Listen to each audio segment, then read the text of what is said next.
Hey everybody, what is going on? I hope you guys are all doing well, and welcome to another tutorial video. In this video, I'm going to be showing you guys how you can overlay images on top of each other in Davinci, so let's get right into it. Now, what you need to do for us to overlay the images on top of each other is go to the Edit tab, and then access your media pool. From there, of course, you want to select the actual pictures that you want. You can put them in these video tracks without any problems, and all you have to do is just drag the second image and overlay it on top, or place it on top of the other one. Now, as you can see, they are overlaid on top of each other, but if you want to edit these pictures in any sort of way, you can create zoom or zoom in, zoom out, do whatever you want.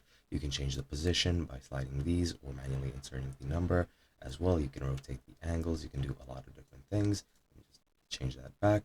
And yeah, what you can do as well as this, as I mentioned, of course, you can change the size and everything, but if it's completely overlaid, you will need to change the size so that it can fit somewhere here, and then change it to wherever you want in the overlay. But let's say I want to do something else and I want to overlay this image completely. Let me just change this zoom. I want to overlay this picture completely over this one, but I want it to be transparent and both to be visible. You need to make sure it is selected here, then go into the inspector, go into composite, make sure that is checked on, and then just lower the opacity so that it's a bit invisible and that you can see the picture in the background. And that's pretty much it. Hope you guys enjoyed, and I'll be seeing you guys in another video.